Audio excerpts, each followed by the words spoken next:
Olá, povo de Deus, a paz do Senhor Jesus. Olha, eu estou com a Bíblia Sagrada aqui e é motivo de grande alegria, satisfação estar com você em mais um vídeo para o nosso canal Galardoar de Ensino, ensino de presente para você. E hoje nós estaremos em mais um daqueles aulões, aí para o Instituto Bíblico Ebenezer, ali na extensão de Valverde e, obviamente, outras extensões e outros irmãos em Cristo que estarão assistindo ao nosso vídeo aqui. Me encontro alegre, honrado, feliz por estar aqui com você. Se você ainda não é inscrito, inscreva-se agora mesmo em nosso canal, aqui embaixo, lá no botãozinho vermelho, aparecendo inscrever-se.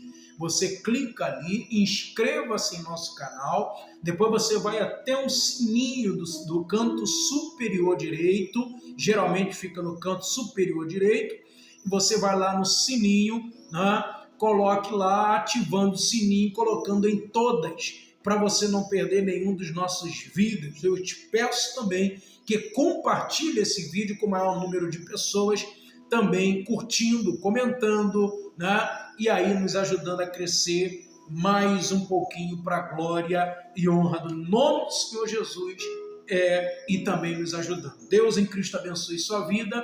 Nós não pretendemos estender muito este aulão, apesar de ser um aulão, e apesar de nós falarmos aqui acerca dos profetas menores, ok? Nós vamos falar neste vídeo especificamente acerca dos profetas menores, dos 12 profetas canônicos, considerados, portanto, dentro da teologia de profetas menores. Eu já começo com você dizendo o porquê de ser considerado profeta menor ou maior, ok? Nós já tivemos uma aula aqui, você é só procurar aqui na nossa playlist, tá? Aqui embaixo, e nós já tivemos uma aula falando acerca dos profetas maiores. E por que profeta maior e menor? Assim, os eruditos denominaram esses profetas de profetas maiores e menores. Por quê? Não há aqui, essencialmente, uma subdivisão de importância, mas apenas de volume de profecia, ok? Então, há um volume de profecia maior, e assim sendo, você também tem este profeta em que tem um volume maior de profecia, sendo considerado, portanto, um profeta maior. Por isso, Isaías, Jeremias, Ezequiel e Daniel são considerados profetas maiores porque escreveram mais, falaram mais, tá? Bem como os profetas menores falaram menos, escreveram menos, e é apenas por isso e nada mais. Os profetas menores também estão classificados assim porque eles fazem parte daquilo que é chamado de profetismo israelita. Já falei também aqui acerca disso no vídeo dos profetas maiores. O profetismo israelita se deu aproximadamente 500 anos de história, ok? Do ano 450, ou melhor, perdão, do ano 850 até o ano 400 ou 430 a.C., se deu o chamado profetismo israelita. Isso se deu também por ocasião da divisão dos reinos, O reino de Israel ainda era um reino unido, subdividiram-se em dois: Reino Norte, acima, que fundou ali Betel, depois Tirza, e por fim, com o rei Onri, em 880 a.C., ele funda a capital Samaria. e embaixo, portanto, estão o Reino Sul, que tem, que é Judá, cuja capital é Jerusalém. Ok? Então este é o panorama, tá? Panorama dos profetas considerados como profetas menores. Por que a gente precisa dizer isso? Porque, por exemplo, nós temos em Isaías sendo contemporâneo de dois profetas menores. O que é contemporâneo? Pessoa que viveu no mesmo período de outra e profetizou. Assim, estamos olhando agora para os profetas dentro da canonicidade bíblica, ok? E dentro desta canonicidade bíblica, você tem, portanto, este apoio canônico, dizendo, portanto, que Isaías profetizou no mesmo período de Oséias e Miqueias, por exemplo. Então nós temos aqui, dentro deste ato de tempo que eu acabei de falar, do profetismo israelita, você tem os profetas também considerados como profetas menores.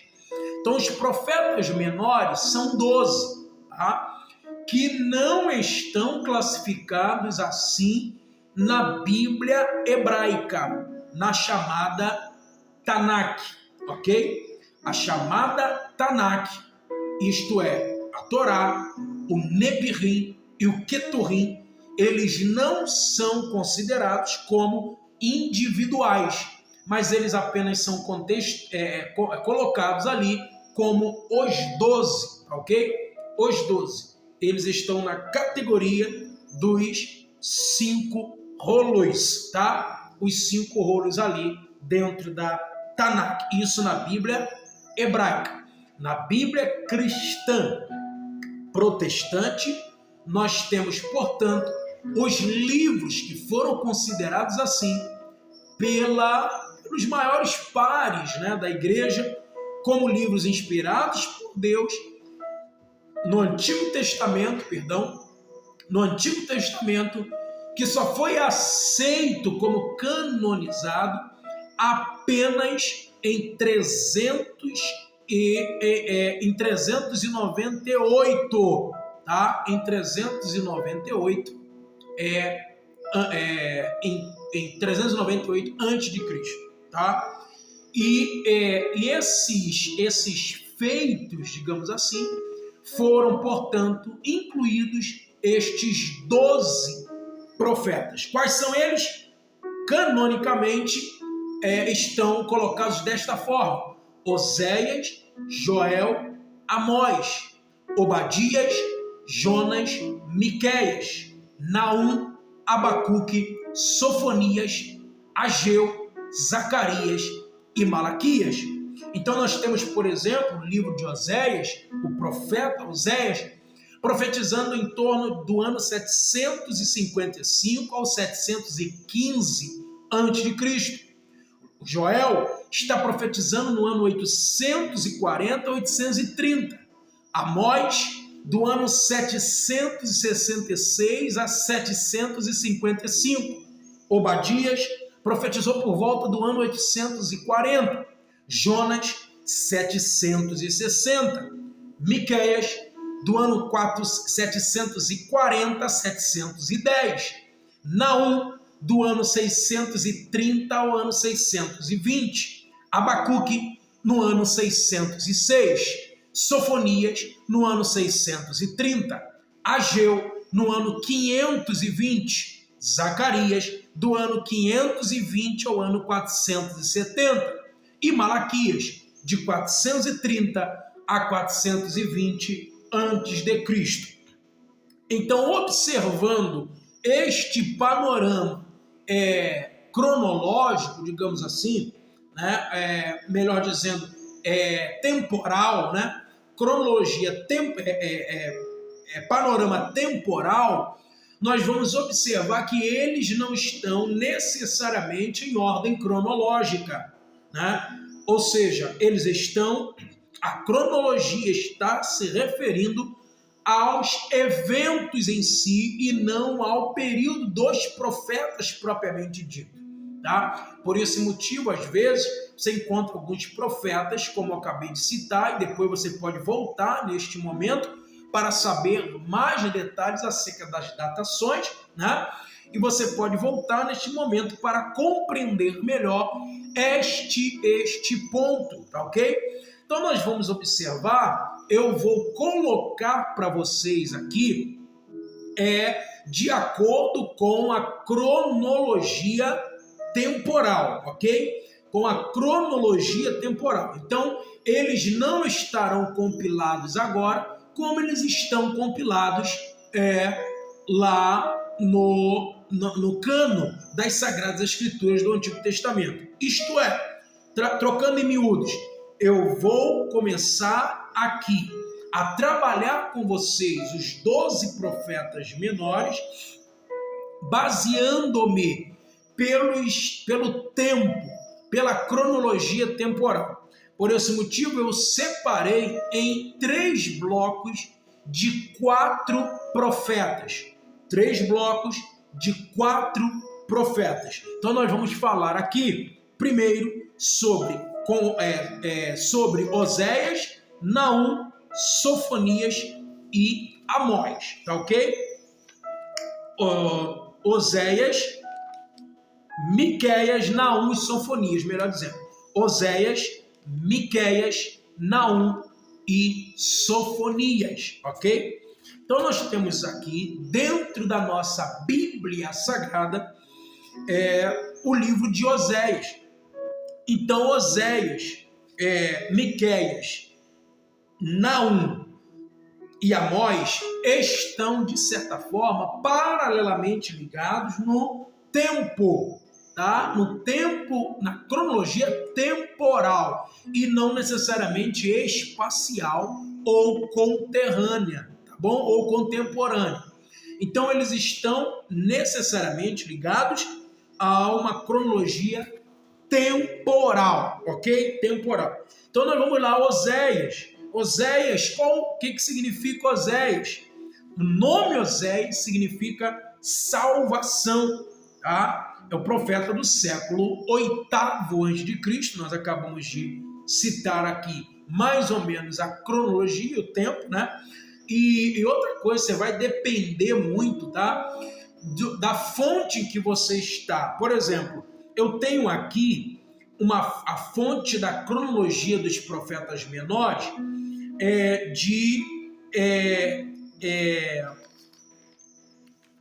como é que é o nome do autor? Eugène Merrill, tá? Eugène Merrill. Essa cronologia de Eugène Merrill, ela traz o panorama cronológico temporal. Então ele coloca, por exemplo, Oséias em 755 a.C. Só que aqui, por exemplo, na Bíblia de Estudos, tanto palavra-chave quanto também a Bíblia de Estudo Pentecostal, elas trazem um outro tempo, não necessariamente tão diferente, né? Mas ela coloca ali no século 8º, 793 a 752 a.C. Essa ordem dos fatores não necessariamente altera o produto, porque a ideia nossa é justamente compreender a pregação, a mensagem, o dorso da mensagem é fundamental para nós compreendermos o que significa a mensagem daquele determinado profeta. Então nós temos que entender alguns pontos. Oséias, o nome Oséias, significa salvação. E ele profetiza para o Reino Norte. E o Reino Norte, aí ele está contemporâneo com Jeroboão II. E Jeroboão II portanto, era rei do Reino Norte quando Oséias profetiza contra Israel. Então, Reino Norte, Israel, Samaria, tá? Ele vai trazer uma grande analogia, né, acerca da situação de Israel, e vai dar um prognóstico um tanto quanto terrível, um tanto quanto difícil. Qual é a mensagem central de Oséias? Infidelidade conjugal. A infidelidade conjugal, espiritualmente falando, isto é, o adultério espiritual de Israel contra Deus. O tempo inteiro, no livro de Oséias, você vai observar que Deus é conhecido como esposo de Israel. Israel aqui é tratado, portanto, como a esposa de Deus, tá? A esposa de Deus. O tempo inteiro Deus quer ter uma relação íntima. A ideia justamente aqui é de esposo mesmo, marido e mulher, não precisa se escandalizar. A ideia central é que houvesse entre Israel e Deus um entrelaçamento tão profundo ao ponto deles se fundirem, né? Ou seja, e não haver espaço para podridão, para carnalidade, para promiscuidade, para idolatria. E Israel não compreendia este ponto. Então a ideia era que Israel continuasse adorando a Deus de dia e adorando aos Baalins à noite, adorando a Deus de dia e adorando a outros deuses à noite. Eu estou falando dia e noite apenas com uma conjetura, mas você pode observar que a ideia era o alto e baixo de Israel com relação ao próprio Deus, com relação ao seu próprio esposo.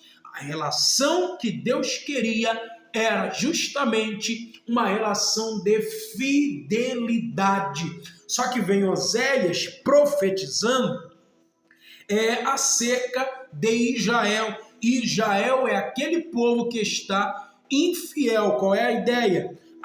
O processo figurado. A mensagem de Deus é uma mensagem figurada, baseada em algo literal que aconteceu com o profeta. Até porque ali tem os 3 nomes dos filhos do profeta Oséias e também tem o nome de sua esposa. Sua esposa Gomer vai ter 3 filhos. O primeiro, Jezreel, que significa Deus semeia, dá a ideia da colheita que Israel teria se permanecesse na infidelidade. Vamos ler então Gálatas, capítulo de número 6, versículo de número 7. Gálatas, capítulo 6, versículo de número 7. Gálatas 6, 7 diz assim, não erreis, Deus não se deixa escarnecer, porque tudo que o homem semear, isso também ceifará. Então, o que Israel estava semeando desse Deus? A ideia de que Israel estava em um adultério espiritual exagerado, irrefletida, irremediável, digamos assim, pelo fato do próprio Israel não querer voltar-se para Deus, estava com os dias praticamente contados. Então Deus estava tentando já levar trazer Israel novamente para o seu aprisco, trazer Israel novamente para o seu processo. Então, o que significa Jezreel? Deus semeia. Tudo que o homem semear, isso ceifará. Então, o nome dos filhos de Oséias, que casou-se com uma filha de prostituição, isto é, a ideia central ali, gente, é o seguinte, observa aqui, a ideia central do conceito da infidelidade que Deus chamou de adúltero, se está, por exemplo, em Oséias capítulo 4, versículo 10, Oséias capítulo 9, versículo 1, é, sem dúvida, o tema central do livro de Oséias. E esta infidelidade conjugal, que era justamente carecida de divórcio por parte do ofendido, defendida na lei. Então, qual era a ideia? Deus, ele tinha pleno direito de divorciar-se de Israel. Israel, estou dizendo agora, Reino Norte, tá? Israel, 10 tribos. Israel, cuja capital era Samaria. E Deus tinha pleno direito de divorciar-se de Israel pela sua infidelidade conjugal e espiritual. Isso está descrito em Deuteronômio 24, do 1 ao 4, e também está em Mateus 19, 7 e 9. Então, Deus havia falado com o povo algumas vezes acerca disso. Você pode reparar, por exemplo, em Êxodo, capítulo 32, do 7 ao 14, próprio Deuteronômio 9, 14, e o versículo 14, versículos 25 ao 29, e o próprio livro de Oséias, capítulo 9, do 14 ao 17. Tá? Esse panorama, essa visão, né, do livro de Oséias, era justamente para mostrar na prática. Por quê? Porque Oséias vai precisar pegar, portanto, uma mulher de prostituição. O que significa isso? Alguns intérpretes, primeiro, acreditam que isso não aconteceu de verdade.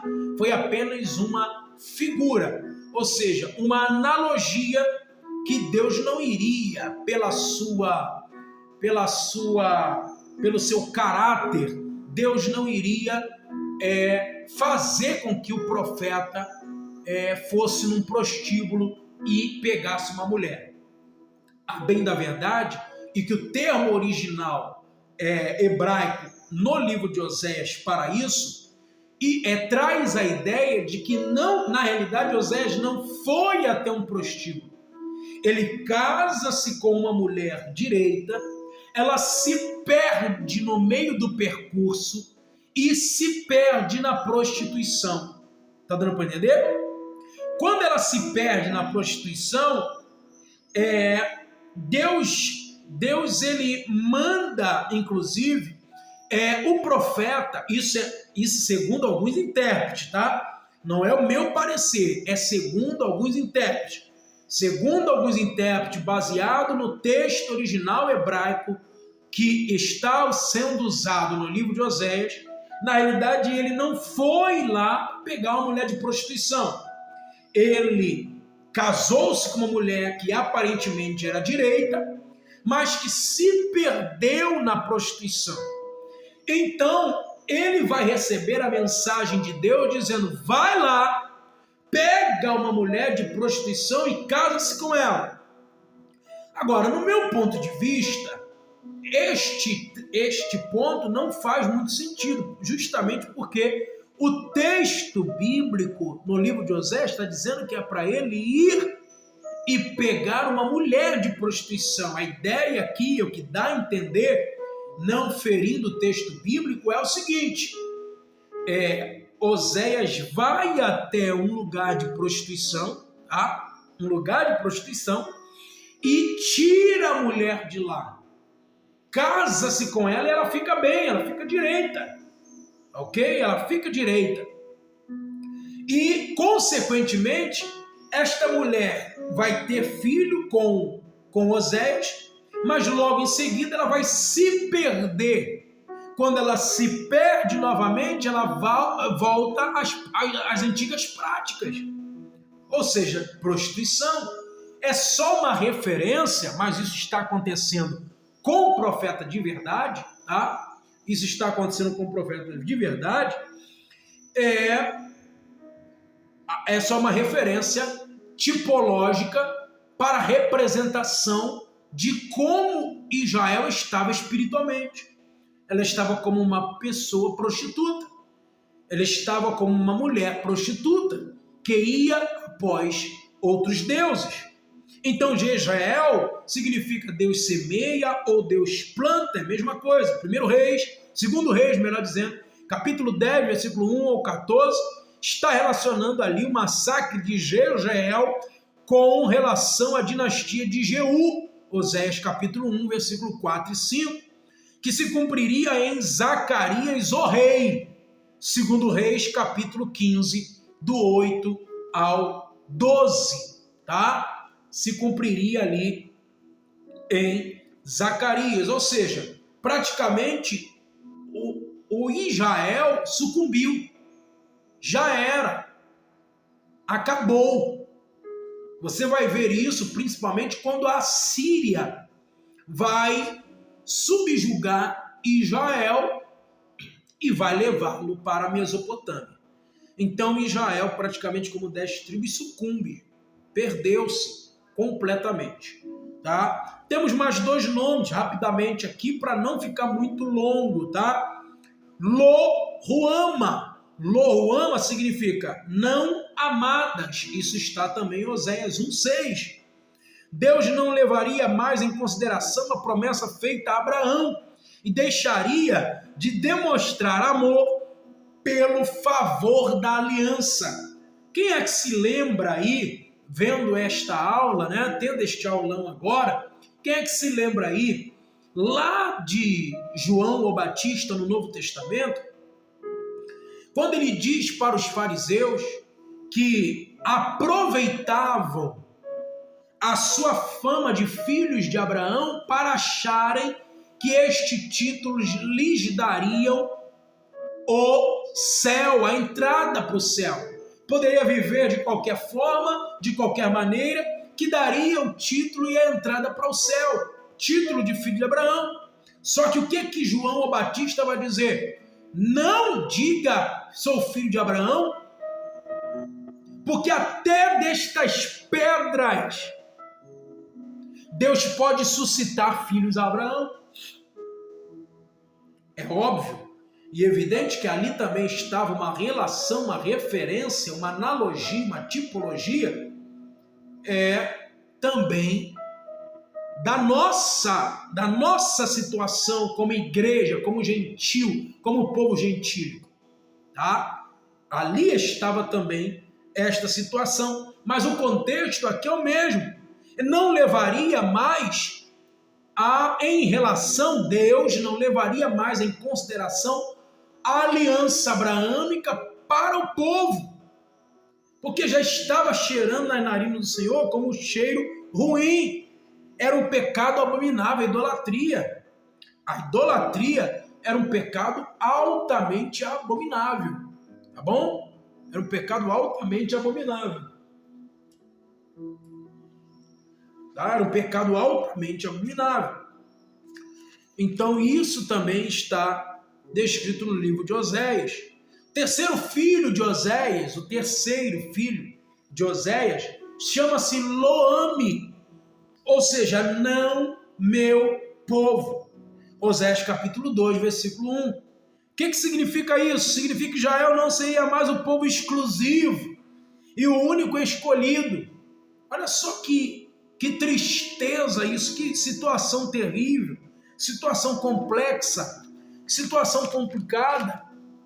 Nós precisamos compreender, né, que o pecado cheira mal às narinas do Senhor.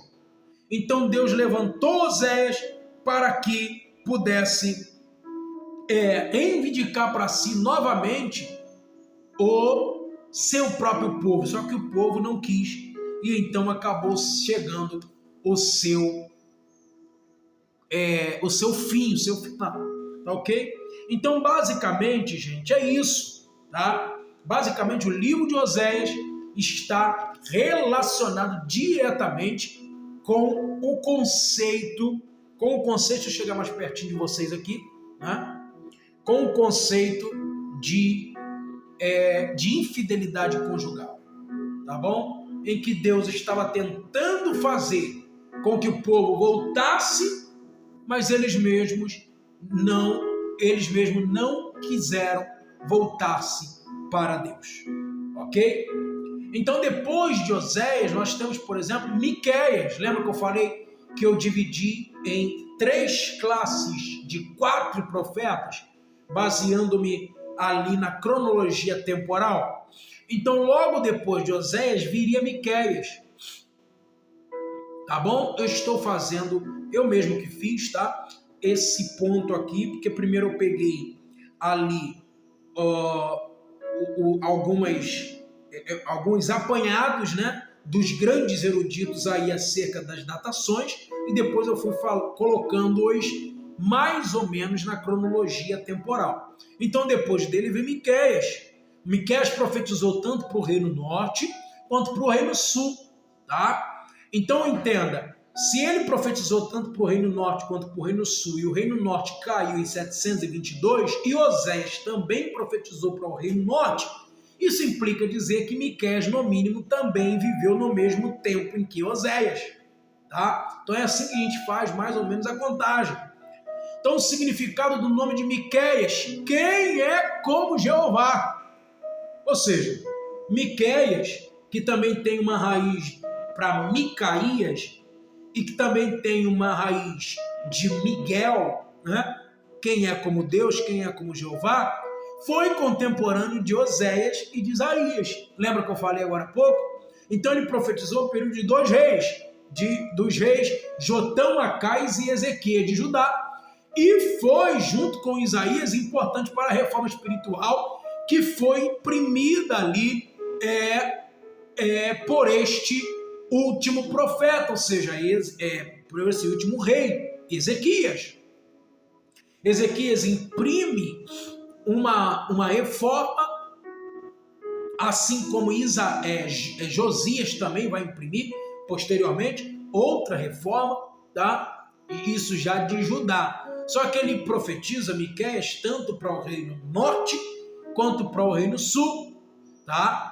E ele vai ajudar, junto com Isaías, nessa ideia de ter que ter como eu posso dizer, um reavivamento do povo. Com as reformas de Ezequias e de Josias, os dois reis de Judá também, o povo começou a voltar-se um pouco, mas é mais Judá do que Israel. Israel, como 10 tribos, eles foram os povos que mais se afastaram. Nós temos, por exemplo, Ezequiel 23, as duas foram terríveis, mas você vai ver que o Olá, que é uma representação de Israel, é aquela que se deita, perde a virgindade. O texto bíblico fala algo terrível, que eles preferiram perder a sua virgindade, a sua pureza, com outros homens que tinham os membros como os de jumento. Isso está descrito no texto bíblico, é só você ler depois em Ezequiel 23. Ali apalparam os seus seios, apalparam os seios da sua virgindade, deixaram nu, despiu-se. Ou seja, está falando de uma grande promiscuidade, uma grande profanação, uma grande desordem e infidelidade terrível. Então, Israel e também Judá vão ter aí oportunidade suficiente para voltar-se para Deus. Miqueias é um segundo profeta que vai profetizar e vai tentar trazer o povo a essa realidade, né? Entenda que o profeta Miqueias já não é igual, por exemplo, ao profeta de Isaías. Se alguém vai ter uma preocupação de que Isaías é um profeta da corte, por ter sangue azul, e por isso não teve muito acesso ao povo plebeu, digamos assim, né? Ainda não tinha esse termo antes, né?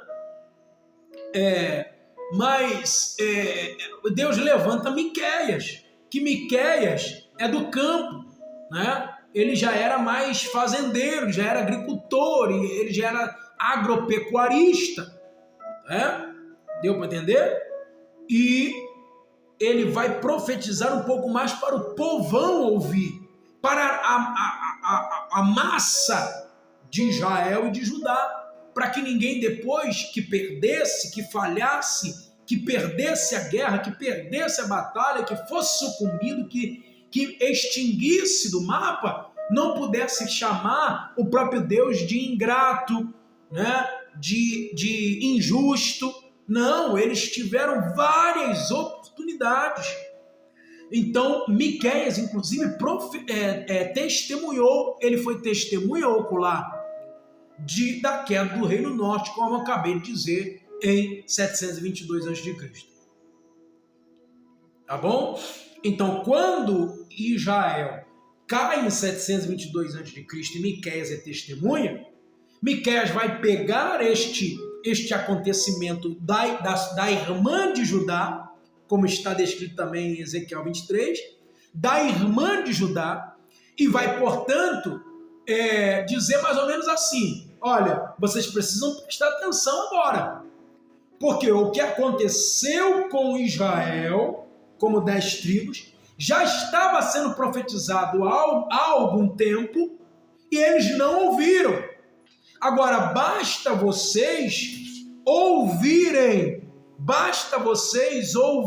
de verdade a mensagem do Evangelho, a mensagem de Deus, a mensagem de desistir de uma vida promíscua, de uma vida leviana, de uma vida de adultério espiritual e voltar-se para Deus antes que seja tarde demais e aconteça com vocês, Judá, a mesma coisa que aconteceu com a sua co-irmã Israel. Isso está descrito em Ezequiel 23 também. Tá bom? Então, nesta perspectiva, Miqueias também fez a sua parte. Nós temos um terceiro profeta que também profetizou, só que agora ele não profetiza nem para Israel, nem para Judá. Esse profeta é Naum, que profetizou dos anos 663 a 612 a.C., aqui já segundo uma cronologia diferenciada, uma cronologia baseada aí em Donald Stamps, né? Comentarista da Bíblia pentecostal.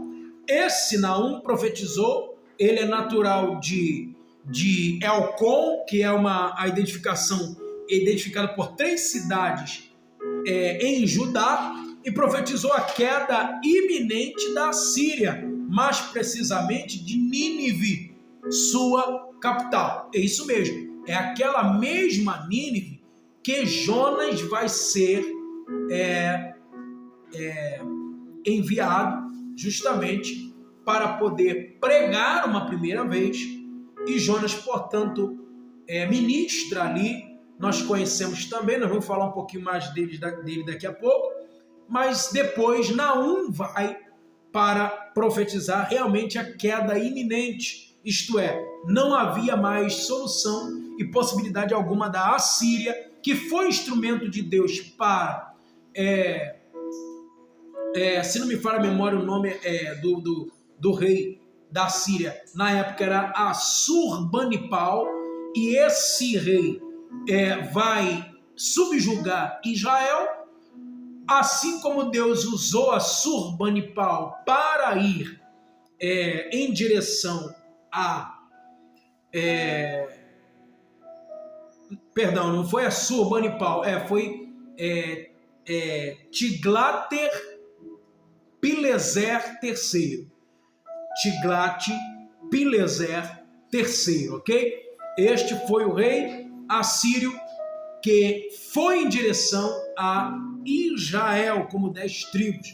E depois que Deus o usou, então também Deus vai usar Babilônia para chegar em 612, na Batalha de Carquemes, perdendo, portanto, ali,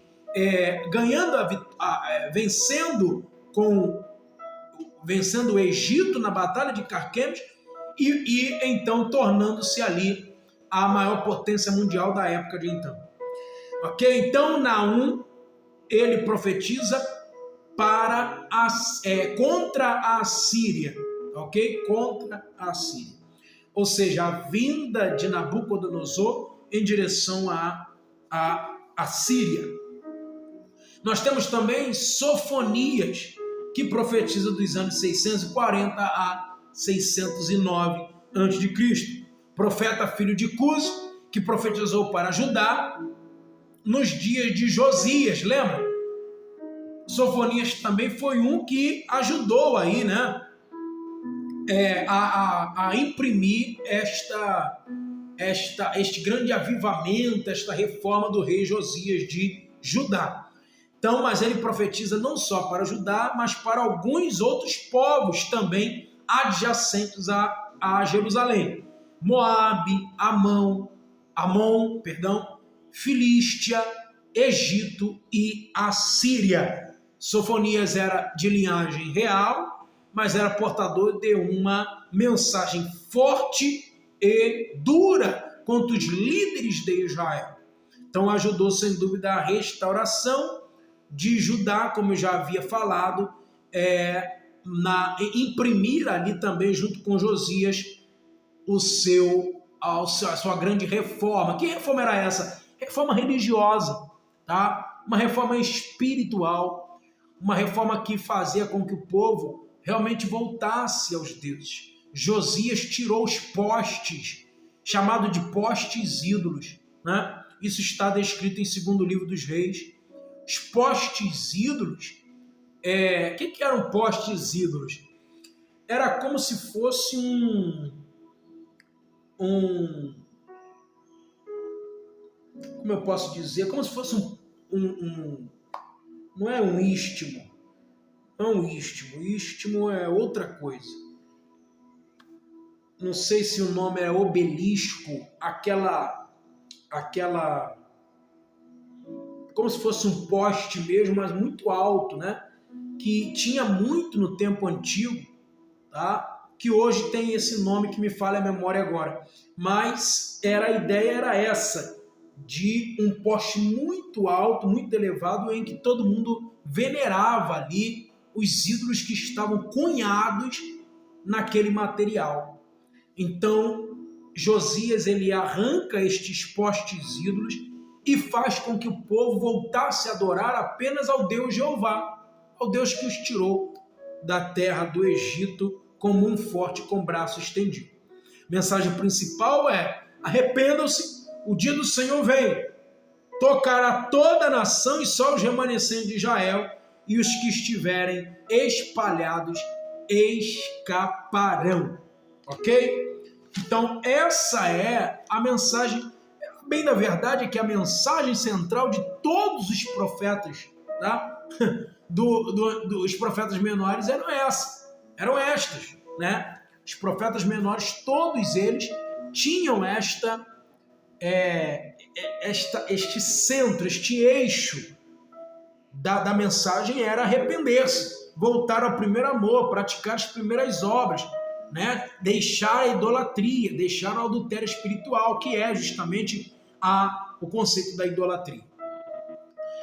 Seguindo aí, nós entramos agora num segundo bloco, e aí eu corro para a gente não passar de 1 hora de vídeo, porque eu sei que às vezes é um pouco cansativo, né? Para você que assiste aí, que chegou até aqui, louva a Deus pela sua vida, chegou até esse momento do vídeo. Se puder, se quiser parar aí, dá uma pausa, vai lá, bebe uma água, né? Vai ao banheiro, tudo legalzinho, porque a gente chegou a 45 minutos e a ideia é que você assimile as informações aqui prestadas. Se você não assimilar, para nós não valeu absolutamente nada. Então, às vezes, você está um pouco cansado, a gente está falando aqui, você dá uma pausa aí, bebe uma água, vai ao banheiro, né? E depois retoma novamente de onde você parou. Nós vamos entrar no segundo bloco de profetas menores. Nós falamos sobre 4. E aqui eu vou correr um pouco mais para nós não passarmos aí de 1 hora de vídeo, ok?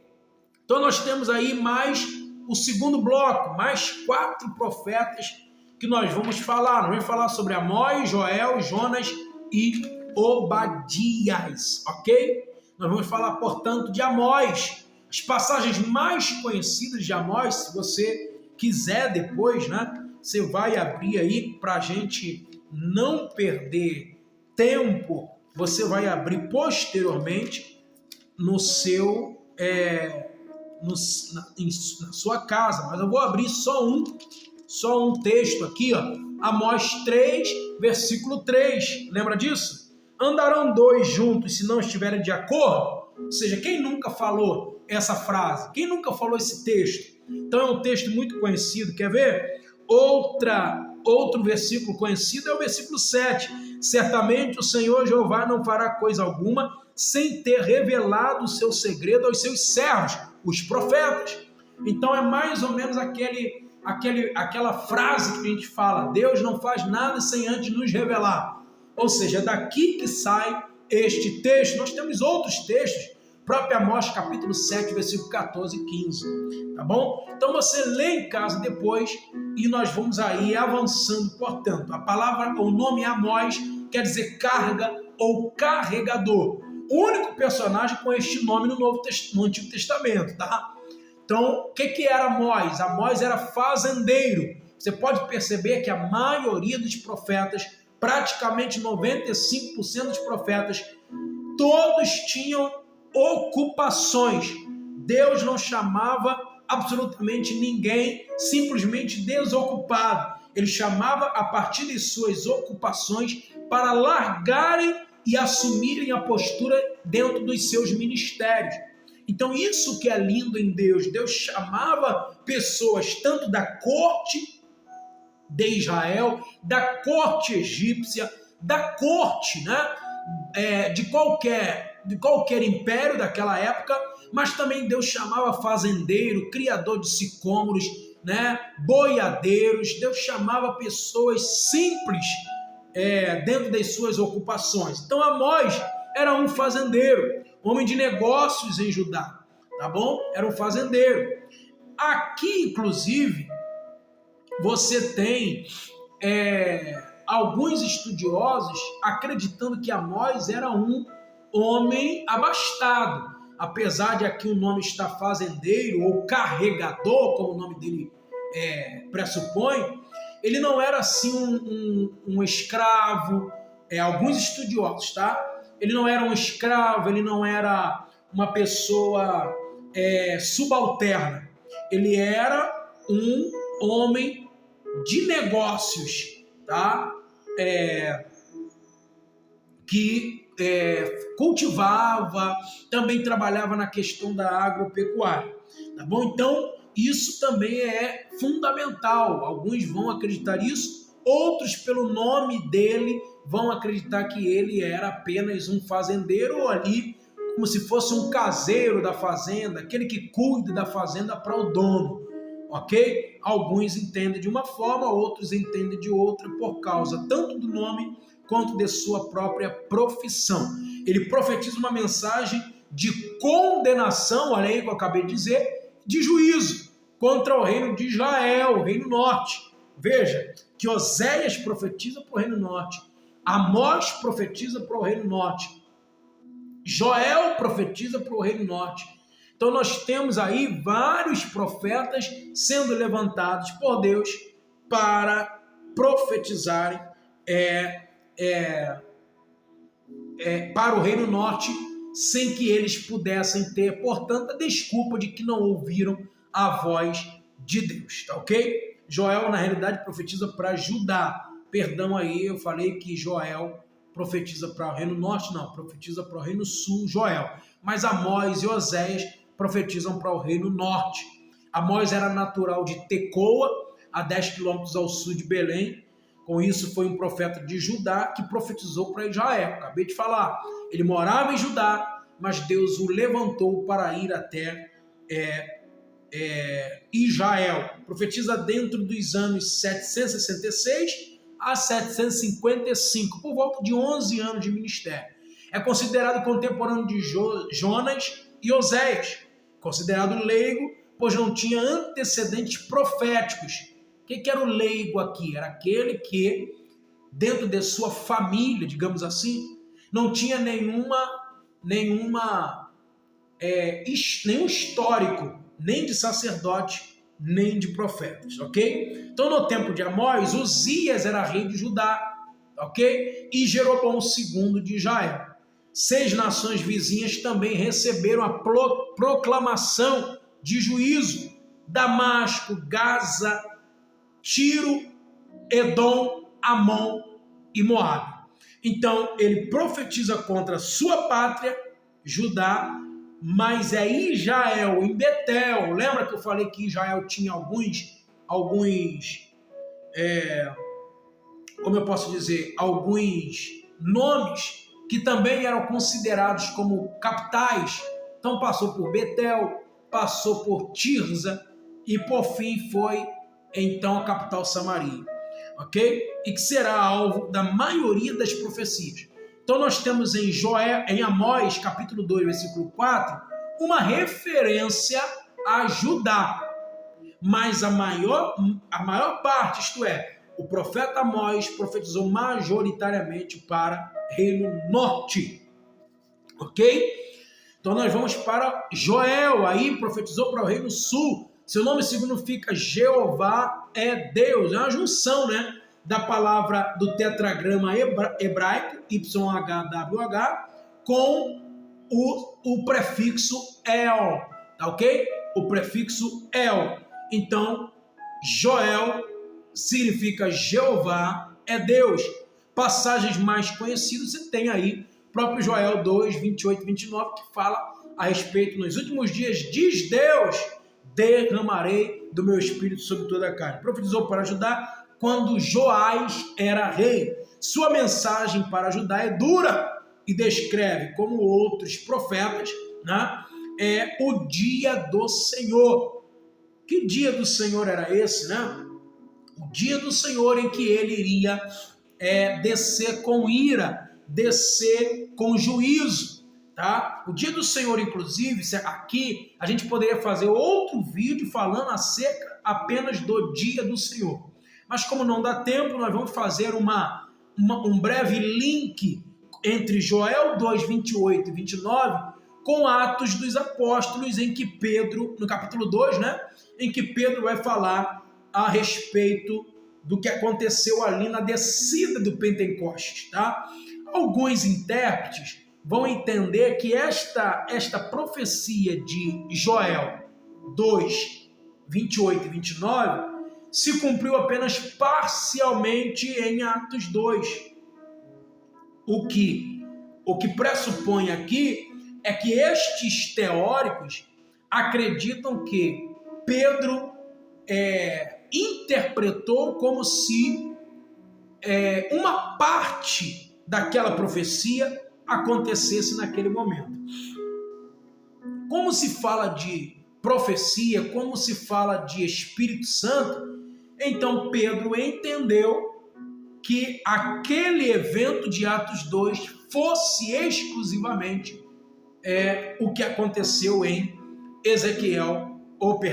em Joel 2, do 28 ao 29, ok? Sendo uma coisa ou outra, uma coisa é certa: o cumprimento da promessa, seja ela parcial ou total, nós sabemos que Pedro era inspirado por Deus e Lucas, também, que foi o escritor de Atos, foi inspirado pelo Espírito Santo, falou que Pedro disse que aquilo ali era o cumprimento da profecia de Joel. Então a Bíblia não mente. Se a Bíblia está escrita desta forma, então nós precisamos compreender que aquilo foi o cumprimento, ok? É basicamente isso aí, ok? Você tem o seu livro didático aqui, como este que está aqui atrás. O livro didático, você leia, releia, estude, fica com a sua Bíblia aqui do lado, procure comprar um dicionário bíblico, tenha em mãos um dicionário da língua portuguesa, né? Eu sei que hoje você tem aí o Google, você coloca no Google, mas tente manusear o dicionário físico na sua mão. Para que isso? Para que, além de você ter os outros verbetes ali na sua frente, que você pode aguçar também o desejo de saber o que significa outras palavras, além das que você queria estudar, eu acredito que o seu vocabulário, até como um seminarista, como futuro acadêmico, melhorará grandemente, né? Grandemente o seu vocabulário, outros verbetes, outras expressões, né, idiomáticas terão para vocês usar ao longo do seu dia a dia, numa homilia e assim por diante, ok? Então isso é importante, ok? Nós vamos para Jonas agora, que profetizou por cerca de 760 a.C. O que significa Jonas? Seu nome significa pombo, profetiza um povo pagão, Nínive. Lembra disso? Jonas, portanto, chega lá em Nínive. Jonas chega em Nínive, que era a capital da Assíria, tá? Lá é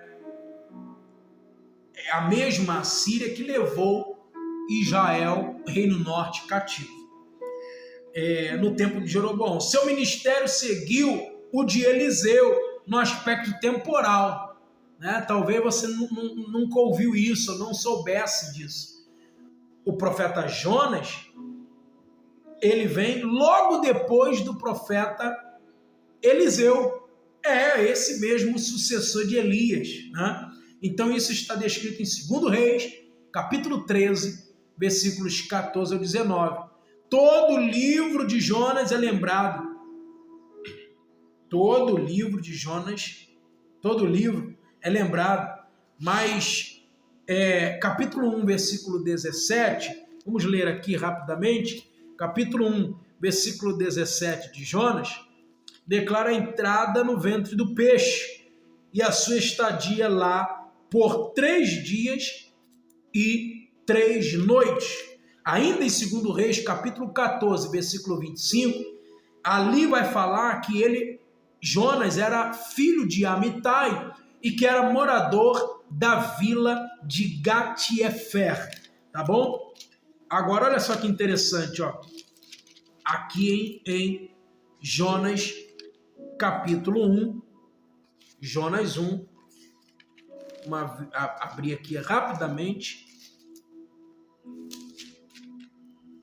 Jonas, capítulo de número 1, versículo 17, para que você, deparou, pois, o Senhor um grande peixe, para que tragasse a Jonas, esteve Jonas 3 dias e 3 noites no ventre do peixe. Isso você vai encontrar também uma referência no Novo Testamento, lá em Mateus capítulo 12, versículo 40, que vai falar acerca do sinal, né, que o povo pede para Jesus, e Jesus vai falar: uma geração mais perversa como essa me pede um sinal, e eu não vou dar outro sinal a não ser do profeta Jonas, que assim como esteve 3 dias e 3 noites no ventre da baleia, assim também o Filho do Homem estará 3 dias e 3 noites no seio da terra. Ou seja, ele estava falando dele, obviamente, de sua morte na sexta-feira e da sua ressurreição no domingo.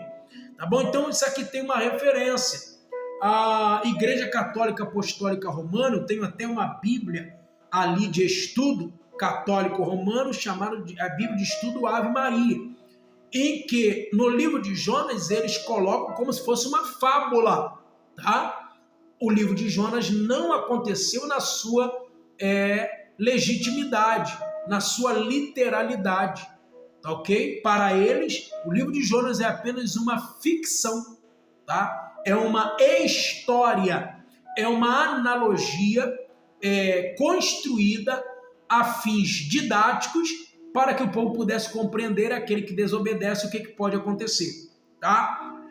Só que eu não acredito que um Jesus que, apesar de não ter estudo dentro das universidades de sua época, Jesus era um judeu que deveria necessariamente cumprir aquilo que é chamado de bar mitzvah, ou seja, o filho do mandamento, que todo judeu era acompanhado dos 4 aos 14 anos. Então Jesus não era leigo, não era um analfabeto, Jesus conhecia. Jesus, no mínimo, falava 3 idiomas fluentes, que eram os 3 idiomas principais de sua época: o latim, o hebraico e o grego. Então e o aramaico, né, que era o dialeto entre a língua caldeia e o hebraico, nasceu, portanto, o aramaico. Então nós temos aqui um Jesus que era também, não era leigo, né? Não era bobo, vamos botar assim, nos dias de hoje. Então nós temos aqui Jesus creditando a sua própria história, a história de Jonas, colocando a história de Jonas em pé de igualdade à sua própria. Aí a gente vai para uma lógica, uma hermenêutica lógica, tá? E dentro de um contexto histórico. Se eu digo que a história de Jonas, na realidade, não é uma história com H, com fontes irrefragáveis, irredutíveis, irrevogáveis, de que realmente é uma verdade, então eu faço com que toda a história de Jesus também não seja verdade. Então observa que profundidade é isso. Se eu anular a história de Jonas, eu preciso necessariamente anular a história, pelo menos, da morte e da ressurreição. E aí eu anulo todo o evangelho, que o evangelho de Cristo é morte e ressurreição. Ok? Então eu tenho que compreender, eu tenho que aceitar de que Jonas realmente esteve dentro de uma baleia. Lá no Antigo Testamento está um grande peixe. Mas no Novo Testamento, o termo original para grande peixe, que foi transliterado do hebraico para o grego na Septuaginta, foi usada baleia. A expressão em Mateus 12, né? Mateus 12, 40, é baleia. E até os arqueólogos já acharam fósseis de baleias que podem engolir um ser humano vivo, sem precisar mastigá-lo. Então, eu prefiro acreditar na história de que Jonas foi um profeta de verdade e que existiu a baleia, de que existiu esse animal, porque se eu não acreditar nisso, eu não posso acreditar que Jesus esteve também 3 dias e 3 noites no seio da terra, ou seja, debaixo da terra, morto. Eu não posso acreditar, porque o termo que está sendo usado em Mateus 12, 40 é uma expressão que denota comparação. Assim como Jonas esteve, assim como Jonas esteve, assim também. Ou seja, isso é uma comparação. Ok? Nós temos alguns pontos ainda na vida de Jonas. Ali, onde Jonas morava, era um distrito de Zebulon, né? Que foi ali separado por Josué 19:13, está separando as terras para as tribos ali, como Moisés havia ordenado quando entrasse na terra prometida. E é Josué quem vai fazer isso, né? E Josué separa estas terras, e uma dos distritos era justamente o distrito em que Jonas iria ser morador. Com isso, território galileu, onde havia grande população de diversas nações, Isaías 9:1, esse fato pode ter colaborado para Deus enviar uma nação pagã, um profeta já experimentado na dinâmica e cultura estrangeiras. Deu para entender isso? Então você tem lá os territórios, depois o território é conquistado por vários outros povos. Os povos passavam ali porque era o entrecruzamento de várias fronteiras, e Deus já havia tirado Jonas de lá para poder levar para Nínive, ok? Para ter ali mais dinamismo. Nós temos todo o processo, a questão da boboreira. Nós não vamos ficar muito tempo aqui, ok? Nós vamos para Obadias. Obadias também profetiza por volta de 840 a.C. Seu nome, bastante comum em seu tempo, significa o Senhor é servo. Aqui há debate acerca da datação. É provável que esta data seja mais coerente, uma vez que se fosse a invasão de Nabucodonosor, o profeta citaria, tá? O que está acontecendo aqui? Alguns estudiosos acreditam que Obadias, na realidade, é datado da invasão de Nabucodonosor em Jerusalém. Nabucodonosor invade Jerusalém em 3 levas, lembra disso? 605, 597, 586. Só que Obadias não cita absolutamente nada acerca de Nabucodonosor com relação a isso. Se ele não cita nada, é bem provável que ele não tenha vivido neste período, ou antes ou depois, só que está mais propício ou propenso a ser antes do que depois, que é a ideia de que Nabucodonosor é 605. Então Obadias, ele vem antes de Nabucodonosor ainda, tá? Ele profetiza para o reino sul, Judá, e também vai profetizar para alguns povos pagãos, como por exemplo os descendentes de Esaú, que é o chamado de Edomitas, ok? Então é basicamente isso aí.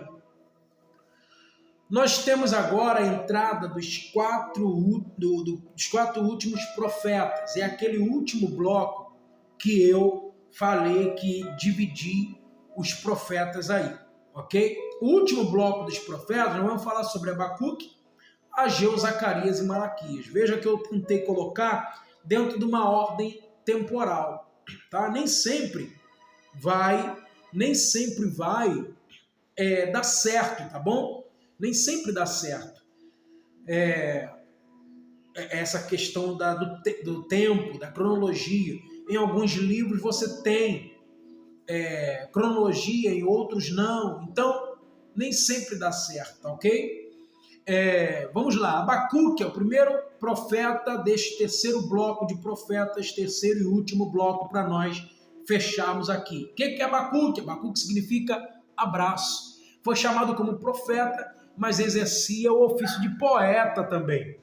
São 3 capítulos, dentro de 3 capítulos são suficientes para Abacuque ecoar a pergunta central do livro: como o ímpio, que são os caldeus, podem prosperar sobre os justos, que era Judá, se Deus é justo? Abacuque capítulo 1, do 2 ao 4. Esta indagação do profeta, ela encontra explicação na investida de Nabopolassar, e depois de Nabucodonosor, isto é, os caldeus, derrotando os assírios na empreitada rumo ao domínio do Oriente Próximo, aquilo que nós já falamos um pouquinho antes, o que fez da Babilônia tornar-se a potência mundial de então. Isso está em Abacuque capítulo 1, do 7 ao 11. Então o profeta foi testemunha ocular da queda da Síria em 612, lembra que nós falamos? Também é por esse motivo que ele vai ser chamado por Deus, para poder ser este profeta de testemunha ocular da queda da Síria em 612, pois o ministério de Abacuque é datado em 620 a 612. A resposta de Deus para ele foi extraordinária. Abacuque capítulo 2, versículo 4. Vamos lá rapidinho ler. Não vai tomar muito tempo. Abacuque capítulo 2, versículo 4. Olha a resposta de Deus. Eis que a sua alma se incha, não é reta nele, mas o justo pela sua fé viverá. Mas o justo pela sua fé viverá. Faz-se uma relação, da resolução teológica para o problema da salvação, salientado por Paulo. A ideia aqui, eu estou tentando fazer um link com o Novo Testamento também. A ideia aqui é justamente o seguinte, de você perceber que todo o Antigo Testamento também faz coro com o Novo. Agostinho de Hipona, no século IV, vai dizer a frase épica, a frase extraordinária: o antigo pelo novo se entende, o novo pelo antigo se explica. Então nós temos o Antigo Testamento sempre corroborando com o Novo Testamento e vice-versa. O inverso também é verdadeiro.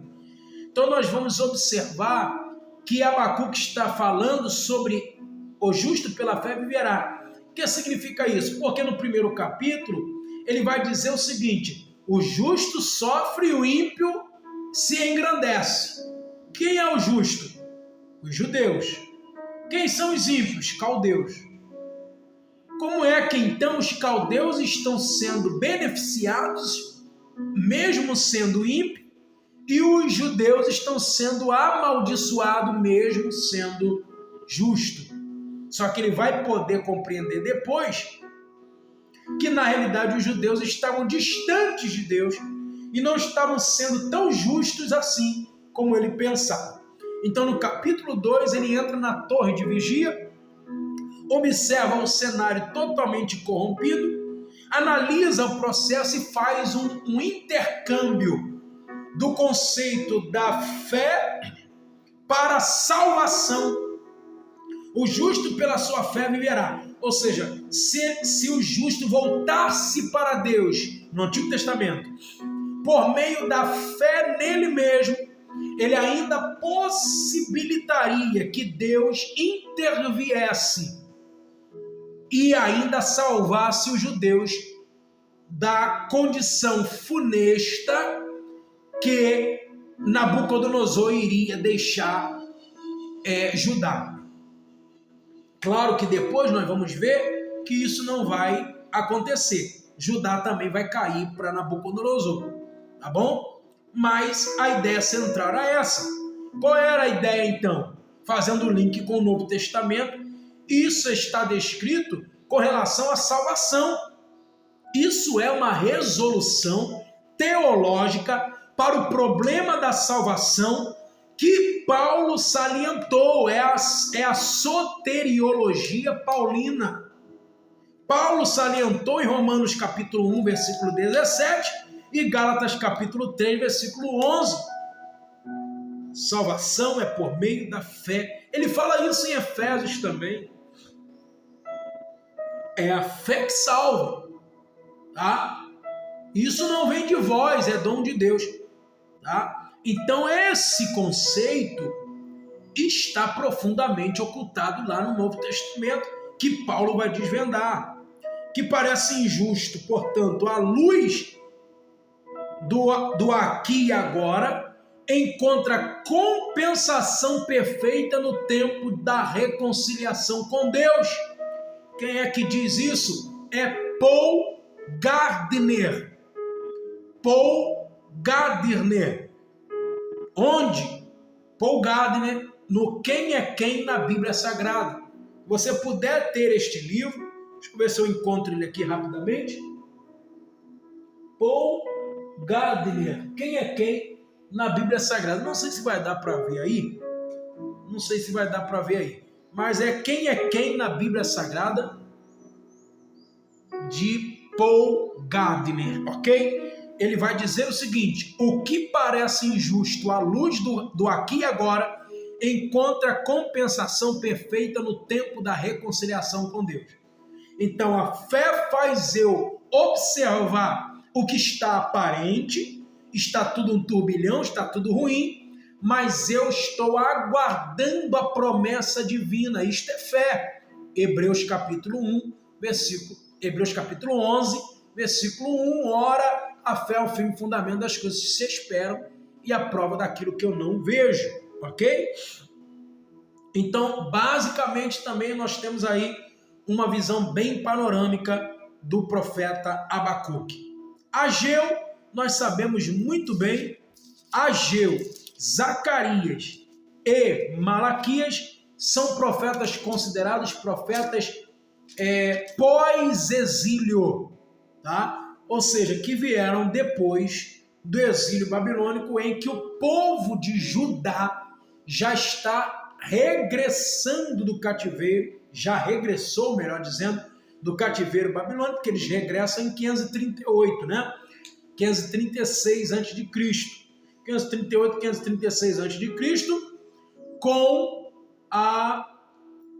a deixa que Ciro, o Grande da Pérsia, vai fazer com que o povo voltasse também em 3 levas. Primeira, 538 a.C., Zorobabel e Jesua irão voltar com uma parte do povo da Pérsia agora para Jerusalém. Zorobabel e Jesua voltarão com uma parte do povo para Jerusalém por ocasião de Ciro ter permitido esse retorno, 538 ou 36 a.C. Depois virá 457, que é justamente Esdras quem vai também liderar o retorno, o regresso do povo do cativeiro. Posteriormente, 444, 13 anos depois, Neemias vai regressar novamente também com mais uma parte do povo da Pérsia para Jerusalém. Então é nesse contexto que nós temos Zorobabel, Jesua, Ageu, Zacarias e Malaquias. E é nesse contexto que você precisa ler estes livros e também o livro de 1º e 2º Reis, 1º e 2º Crônicas, para poder compreender todo o arcabouço destes profetas menores, principalmente Ageu, Zacarias e Malaquias. Ageu, portanto, é um profeta que profetizou de 29 de agosto de 520 a 24 de setembro do mesmo ano. Ou seja, não durou nem 4 meses as profecias de Ageu.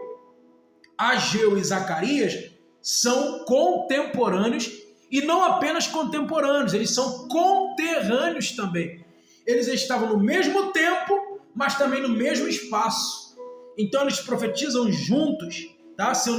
O nome de Ageu quer dizer festival ou festa. Sua mensagem é de condenação aos recém-regressados do cativeiro, Ageu capítulo 1, versículo 4, que davam mais atenção em suas casas e não ao templo. Isso está descrito já em Esdras, capítulo 5, versículo de número 1. Não só profetizou, mas se envolveu. Ageu se envolve. E o texto mais conhecido de Ageu é Ageu 2,9, não é isso?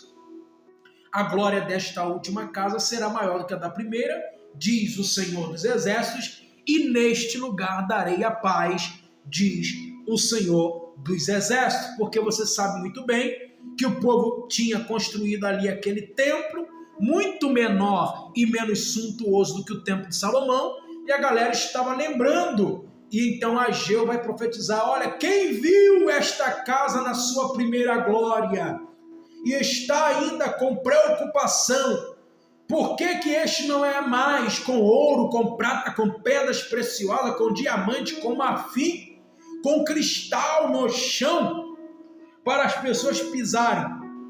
Aí ele vai profetizar: a glória desta última casa será maior do que a da primeira, diz o Senhor dos Exércitos, e neste lugar darei a paz, diz o Senhor dos Exércitos. Ele não só profetizou, mas meteu a mão, mas se envolveu, mas organizou. E você pode ver isso em Esdras, capítulo de número 6, versículo 14 e 15. Junto com Esdras, portanto, junto com Ageu, melhor dizendo, está o profeta Zacarias, que significa o Senhor lembra. Filho de Baraquias, bem provavelmente era também sacerdote devido ao seu avô Ido, uma das lideranças que voltaram com Zorobabel e Jesua. Isso está descrito em Neemias capítulo 12, versículos 4 e 16.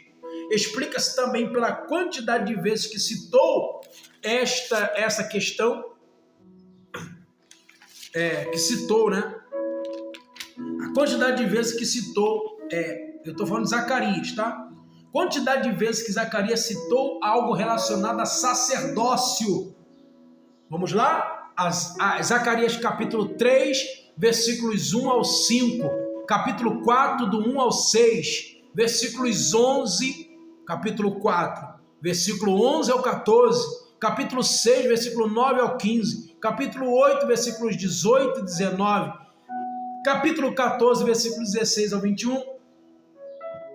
Então, Zacarias era contemporâneo de Ageu, nós falamos agora, que também profetizou no ano 520.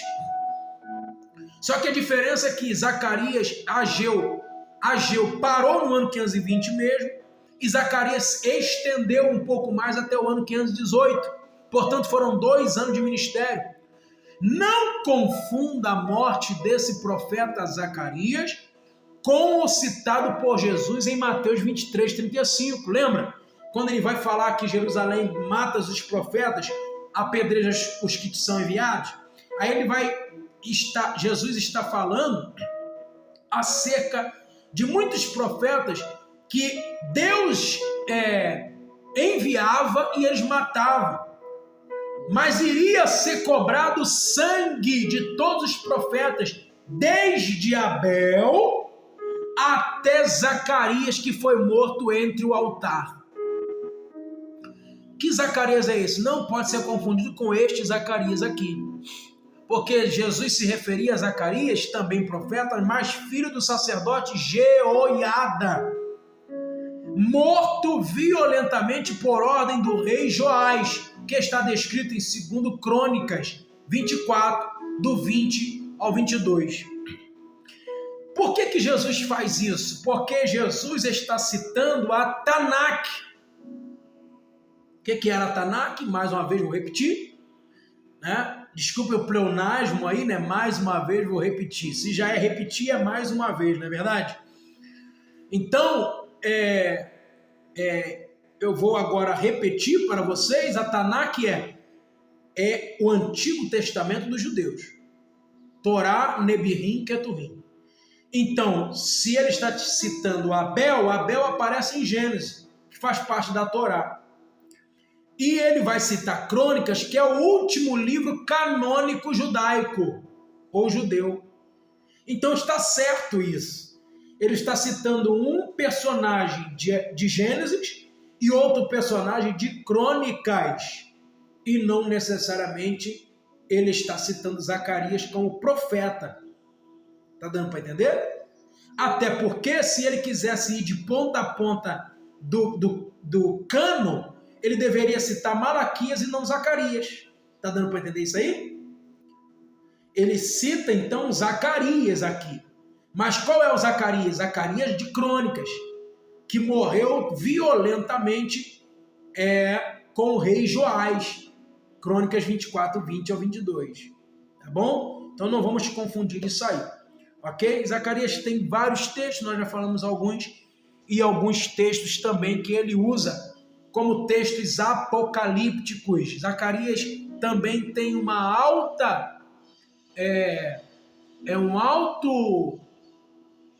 teor apocalíptico. Ele usa muito o gênero literário do apocalipsismo, ok?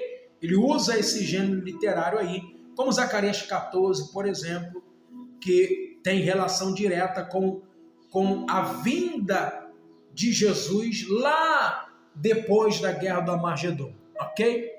Mas para você que quer ter um panorama geral aí da escatologia, peço a você também que chegou até aqui com muito gás, com muito ânimo, né? Com muito ânimo, veja os nossos vídeos que temos aqui sobre escatologia, tá? É uma série, Escatologia Hoje. E por fim, mas não menos importante, nós temos então Malaquias.